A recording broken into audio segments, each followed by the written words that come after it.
Hello' friends, আজি কি বনাবলৈ লৈছোঁ আপোনালোকে শেষলৈকে ভিডিঅ'টো চাই থাকিলে গম পাব।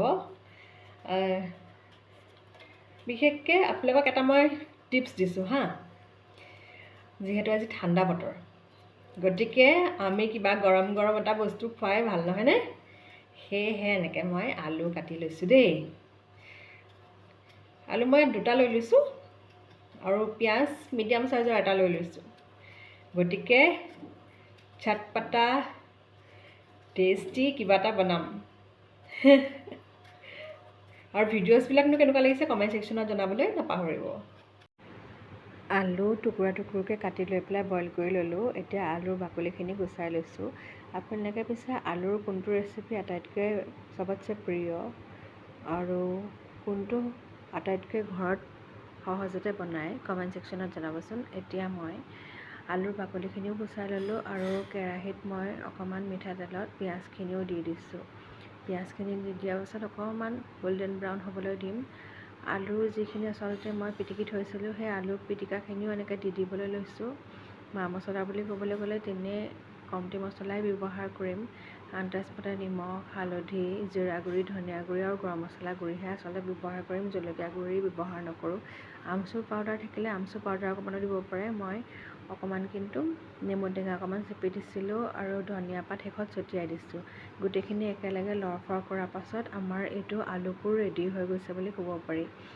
আপোনালোকে পিছে আলু বেছি ভাজি খাই বেছি ভাল পায় নে আলু চপ খাই বেছি ভাল পায় কমেণ্টত জনাবচোন। যিহেতু বতৰটোও ডাৱৰীয়া, ভাবিলোঁ অকণমান বেলেগ পদ্ধতিৰে আলু চপ বনোৱা হওক।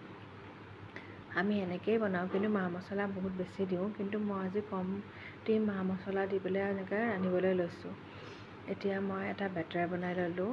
বেটাৰটোত আচলতে অকণমান আন্দাজমতে নিমখ, হালধি, বেচন, চাট মছলা গুড়ি, জিৰা গুড়ি এই গোটেইখিনি আচলতে মিশ্ৰণ কৰি পেলাই অকণমান মই পানী দি দিলোঁ। আপোনালোকে কালজিৰাও দিব পাৰে। পানী দি দিয়াৰ পাছত অকণমান আচলতে মই ঠিক বেটাৰ এটা বনালোঁ।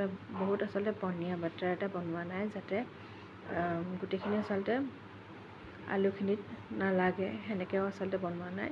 এতিয়া মই আলু পুৰখিনিও গোল গোলকৈ এনেকৈ ৰেডি কৰি লৈছোঁ আৰু এটা এটাকৈ এতিয়া মই ভাজি ল'ম।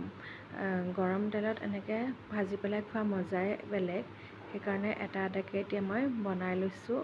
গোটেইখিনি আচলতে এনেকৈ মিক্স কৰি পেলাই এতিয়া এটা এটাকৈ মই গৰম তেলত বনাই লৈছোঁ। আৰু তেল বুলি ক'লে ইয়াত মই মিঠাতেলহে ব্যৱহাৰ কৰিছোঁ। এটা এটাকৈ এনেকৈ মই এতিয়া দি দিছোঁ আৰু এটা এটাকৈ দি দিয়াৰ পাছত একেবাৰে ল' ফ্লেম থ'ব লাগিব। ল' টু মিডিয়াম ফ্লেম, তাৰপাছতহে হাই ফ্লেম দিব লাগিব। একেবাৰে মচমচীয়াকৈ ফ্ৰাই কৰিবলৈ কাৰণে সেইটোৱে এটা কুকিং টিপছ। আৰু এটা এনেকৈ আলু চপৰ নিচিনা লৈ লৈছোঁ আৰু ফ্ৰাই পেনত এতিয়া মই এনেকৈ বনাই ল'ম।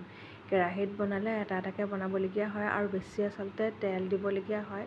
মই কমটি তেলতেনো কেনেকৈ বনাইছোঁ তাকে আপোনালোকক দেখুৱাবলৈ লৈছোঁ। ফ্ৰাই পেনত বনাওঁতেও অতি মচমচীয়া হৈছিলে, খাবলৈ কাৰণে সোৱাদময় হৈছিলে।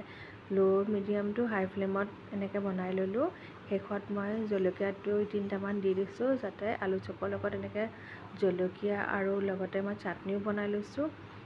এনেকৈ খাবলৈ কাৰণে বিৰাটেই ভাল লাগে। ইমান মচমচীয়া হৈছে চাওকচোন, হিলুটি কৰি বনাই আছোঁ আৰু সুন্দৰকৈ সিজিছেও, ৰঙচুৱাও হৈছে। আলু চপৰ ৰং যেনেকুৱা হ'ব লাগে ঠিক এনেকুৱাই হৈছে বুলি মই ক'ব পাৰোঁ।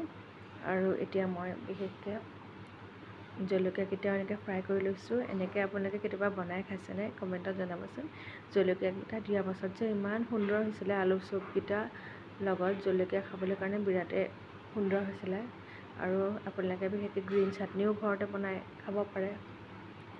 মই ইয়াত ক'বলৈ গ'লে আজি টমেটো চাটনিয়ে বনাই ল'লোঁ। বিলাহী টক অকণমান বনাওঁতেও আচলতে খাবলৈ বহুত সোৱাদময় হৈছিলে। এনেকৈও আপোনালোকে বিলাহী টক বনায়ো আচলতে আলু চপ এনেকৈ খাব পাৰে।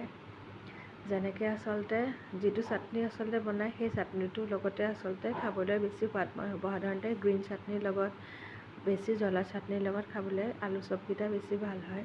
যিহেতু ডাৱৰীয়া বতৰ, বৰষুণৰ বতৰত সাধাৰণতে বিভিন্ন ৰকমৰ বস্তু বনাই খাই বেছি ভাল লাগে। বিশেষকৈ বস্তুবিলাক যদি গৰম গৰম হয় চাহৰ লগত, বিশেষকৈ আবেলি সময়ত এইটোৰ জুতিৰ বাহিৰে বেলেগ একো জুতিয়ে ভাল নালাগে, নহয়নে বাৰু?